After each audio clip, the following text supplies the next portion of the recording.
Hello guys, অনেকদিন পর যাবো আজকে রেস্টুরেন্টে খাবার খেতে। তো এই জামাটা আমি মিশোর থেকে নিয়েছিলাম, কেমন লাগছে অবশ্যই বলবে। তাড়াহুড়ো তো জামা কাপড় কিছুই খুঁজে পাচ্ছিলাম না। এখানে ভাই লাফাচ্ছিল আমার সাথে যাবে, কিন্তু নেওয়া যাবে। এই যে রেডি হয়ে গেছি, অনেকটা কিউট লাগছিল আমাকে, তাই আমি একটু পোজ দিচ্ছিলাম। অনেকটা লেট হয়ে গেছে, চলো আগে তাড়াতাড়ি যাই। ও দাঁড়িয়েছিল অনেকক্ষণ ধরে, তো তাড়াতাড়ি চলে আসলাম। কিন্তু কিছু করার নেই, কারণ মেয়ে মানুষের রেডি হতে নাকি একটু লেটই হয়। যাওয়ার সময় এক জায়গায় দাঁড়িয়েছিলাম, কিন্তু যেখানে দাঁড়িয়েছি তার এক পাশে ছিল মোমো আর এক পাশে ছিল ফুচকা। কিন্তু এগুলো খাওয়া যাবে না, যেহেতু এগুলো প্রায় খাই। আজকে একটু অন্য কিছু খেতে যাচ্ছি। চাকদাবনগা রাস্তায় এত রেস্টুরেন্ট হয়েছে যে মানুষের থেকে রেস্টুরেন্ট বেশি। আজকে আমরা যাচ্ছি ঘোড়াঘাটা চড়ুইভাতিতে, কারণ সেখানে খাবার দাবার ভীষণ টেস্ট।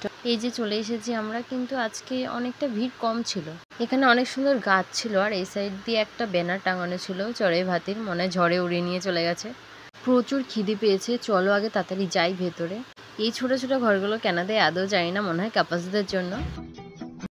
অবশেষে আমরাও চলে আসি সেই ছোট ঘরের মধ্যে, কিন্তু বসে বসে কি করব কিছু বুঝতে পারছিলাম না, তাই একটু পোজ পাস দিচ্ছিলাম আর কি, এদিক ওদিক তাকাচ্ছিলাম। আর সত্যি গাইস, রেস্টুরেন্টে গিয়ে যদি খাবারের জন্য বসে থাকতে হয়, এটা খুবই বিরক্তিকর মনে হয় আমার কাছে।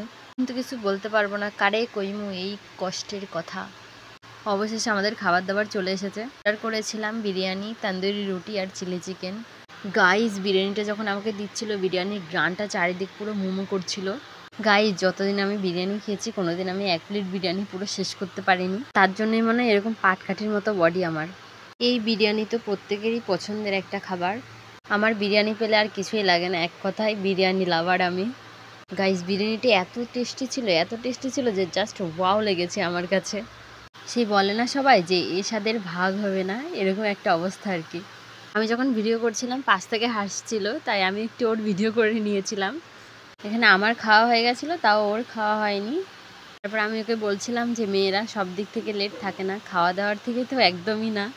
তারপর এখানে তান্দুরি রুটি আর চিলি চিকেন নিয়ে নিয়েছি, কিন্তু গাইজ এখানে আমি তান্দুরি রুটিটা ছিঁড়তে পারছিলাম না, এতটা টাইট হয়ে গেছিলো। কারণ অনেকক্ষণ আগে অর্ডার করেছিলাম। আমাদের কার কার তান্দুরি রুটি আর চিলি চিকেন ভালো লাগে অবশ্যই জানিও। মুখে দেওয়ার পর তান্দুরি রুটি আর চিলি চিকেনের কম্বিনেশনটা এত ভালো ছিল, জাস্ট ওয়াও ওয়াও লেগেছে আমার কাছে। খাওয়া দাওয়া শেষ করে কোকাকোলাটা হাতে নিয়ে চলে এসেছিলাম বাইরে। আমরা খেতে খেতে প্রচুর লেট করে ফেলেছি, প্রায় 10:30 বেজে গেছিলো। আজকের ভিডিওটা এই পর্যন্তই। ভিডিওটা ভালো লাগলে লাইক কমেন্ট শেয়ার করে দিও। টাটা সবাইকে, দেখা হচ্ছে নেক্সট ব্লগে।